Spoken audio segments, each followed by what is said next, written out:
Hello everybody, welcome to my channel. This is Professor Ivneet. So आज हम पढ़ेंगे combined arithmetic mean. इसका question कभी कभी एग्जाम में आ जाता है, कंबाइंड अर्थमेटिक मीन कैलकुलेट करना. ठीक है, so without wasting your time let's get started.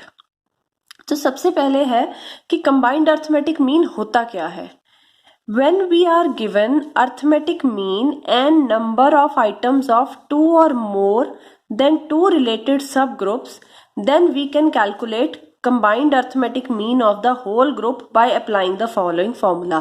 जब हमें दो अलग अलग सब ग्रुप्स का हमें मीन दिया हो और साथ में नंबर ऑफ आइटम्स दी हो दोनों सब ग्रुप की अलग अलग, और अगर हमें उन दोनों का मिला के होल ग्रुप का जब हमें मीन निकालना होता है तो उसे हम कहते हैं कंबाइंड अर्थमेटिक मीन. ठीक है, तो इसका फॉर्मूला है x bar 1 2 n1 x bar 1 plus n2 x bar 2 over n1 plus n2. और अगर सपोज हमें दो सब ग्रुप की जगह तीन सब ग्रुप दिए हो तो हम इसमें n3 और x बार 3 भी ऐड कर लेंगे. अगर 4 सब ग्रुप का हमें डेटा दे रखा है तो हम 4 ऐड कर लेंगे आगे.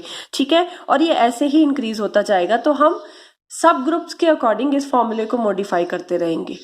ठीक है, तो सबसे पहले अब इस फॉर्मूला में x बार 1 2 क्या होता है, ये होता है combined arithmetic mean of two groups.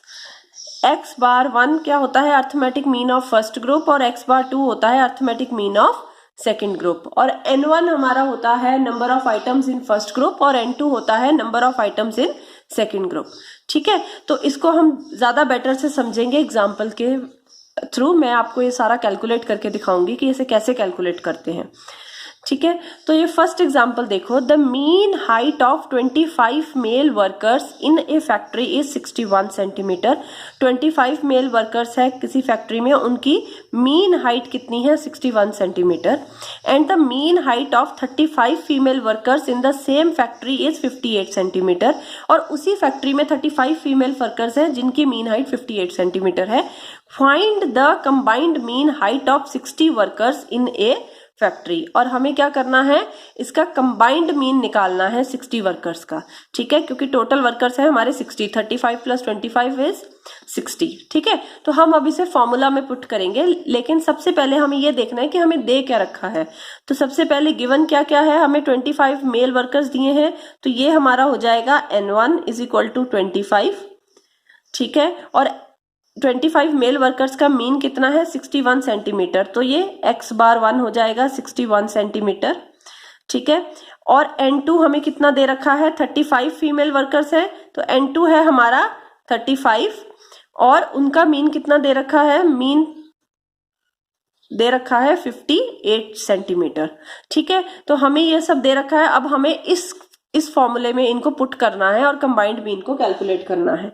ठीक है, तो सबसे पहले देखो हम इसे फॉर्मूला में पुट करते हैं. 25 मल्टीप्लाई बाय x बार 1 कितना है, 61, प्लस n2 कितना है, 35 multiply by 58 over n1 plus n2 कितना है हमारा, 25 प्लस 35. तो जब हम इसे कैलकुलेट करेंगे तो हमारा आंसर आ जाएगा, ये आ जाएगा 1525 जब इन दोनों को मल्टीप्लाई करेंगे, और इन दोनों को मल्टीप्लाई करके हमारा आ जाएगा 2030, और ये आ जाएगा हमारा 60.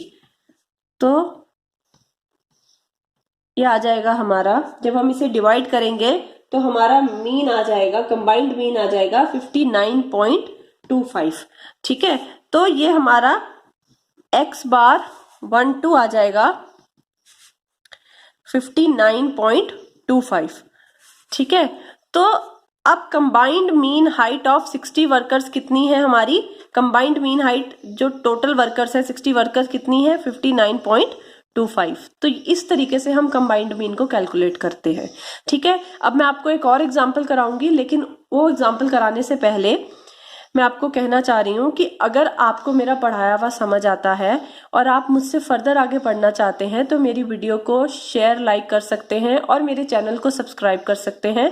और हाँ, बेल आइकन को प्रेस करना मत भूलिएगा ताकि आपको मेरी आने वाली हर वीडियो का नोटिफिकेशन मिल सके। ठीक है, तो अब आ जाओ अब सेकेंड क्वेश्चन पे।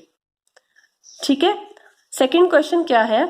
The mean ways of 100 workers in a factory running 2 shifts of 60 and 40 workers respectively is 38। अब हमें मीन वेज दे रखा है 100 वर्कर्स का, कितना, जो कि 2 शिफ्ट में काम करते हैं, मतलब 60 वर्कर्स पहले शिफ्ट में काम करता है, 40 वर्कर्स सेकेंड शिफ्ट में काम करते हैं, और उनका मीन कितना दे रखा है? 38। अब हमें ये 38 क्या दे रखा है? ये हमें कंबाइंड मीन दे रखा है क्योंकि ये हमें टोटल वर्कर्स का दे रखा है। ठीक है, the mean ways of 60 labourers working in a morning shift is 40। जो 60 लेबरर्स मॉर्निंग शिफ्ट में काम कर रहे हैं उनका मीन वेज है हमारा 40। Find the mean ways of 40 workers in the evening shift. अब हमें बाकी बचे हुए 40 वर्कर्स का मीन वेज निकालना है। अब लास्ट क्वेश्चन में हमें कंबाइंड मीन निकालना था और हमें x बार 1 x बार 2 दिया था, लेकिन इस क्वेश्चन में हमें कंबाइंड मीन दिया हुआ है लेकिन हमें x बार 2 निकालना है, x बार 1 हमें गिवन है। अब हमें देखते हैं कि हमें क्या क्या गिवन है। तो सबसे पहले हमें क्या गिवन है? हमें कंबाइंड मीन गिवन है क्योंकि 100 वर्कर्स का हमें मीन दे रखा है 38, तो ये हमारा कंबाइंड मीन हो गया। ठीक है, और हमें क्या दे रखा है? N1 दे रखा है, number of workers morning shift में कितने हैं? 60। N2 इवनिंग शिफ्ट में हमारे कितने वर्कर्स हैं? 40, ये हमें दे रखा है। और हमें x बार 1 दे रखा है, जो मॉर्निंग शिफ्ट में वर्कर्स काम कर रहे हैं 60, उनका क्या है हमारा मीन? 40। ठीक है, तो हमें क्या नहीं दे रखा है? हमें ये निकालना है, ये कैलकुलेट करना है अब हमें। ठीक है, तो अब हमें इसे फॉर्मूला में पुट करते हैं। हमारा फॉर्मूला क्या होता है कंबाइंड मीन का? x bar 1 2 is equal to N1 x bar 1 plus N2 x bar 2 over N1 plus N2।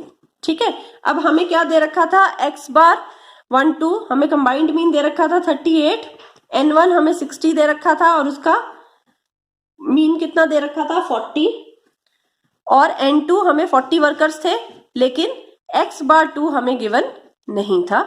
ठीक है, और हमें टोटल वर्कर्स पता है 60 प्लस 40 जो कि है हमारे 100। तो अब हम इसे कैलकुलेट कर देंगे। 38 इज इक्वल टू, ये हमारा आ जाएगा 60 इंटू 40 2400 प्लस ये 40x2 हो जाएगा ओवर 100। तो हम क्या करेंगे? इसको क्रॉस मल्टीप्लाई कर देंगे। ओके, तो ये इधर आ जाएगा हमारा 3800 is equal to 2400 plus 40x2 40x bar 2। ठीक है, तो इस 2400 को हम इधर ले जाएंगे, तो 3800 माइनस 2400, ये इधर, अब ये पॉजिटिव साइन है, इधर जाके नेगेटिव हो जाएगा तो माइनस 2400 आ जाएगा, is equal to 40x bar 2, ये यहीं पे है तो इसको हम इस साइड को लिख देते हैं, इज इक्वल टू, इसमें से ये माइनस करेंगे तो ये आ जाएगा हमारा 1400। तो x बार 2 हमारा कितना हो गया है? x बार 2 हमारा कितना हो गया है? 1400 डिवाइडेड बाय 40, तो x बार 2 हमारा आ जाएगा 35। ठीक है, तो हमारे जो इवनिंग शिफ्ट में 40 वर्कर्स काम कर रहे हैं उनका मीन आ जाएगा 35। ठीक है, आई होप आपको ये कंसेप्ट क्लियर हो गया होगा। इन केस अगर आपको कोई डाउट है तो आप मुझे कमेंट सेक्शन में पूछ सकते हैं। और हाँ, अगर आप चाहते हैं किसी टॉपिक में आपको प्रॉब्लम है और आप चाहते हैं कि मैं उस पर आपके लिए वीडियो बनाऊं, तो आप मुझे कमेंट सेक्शन में लिख दीजिएगा, उस पर आपको वीडियो बहुत जल्दी ही मिल जाएगी। ठीक है, ओके, थैंक यू।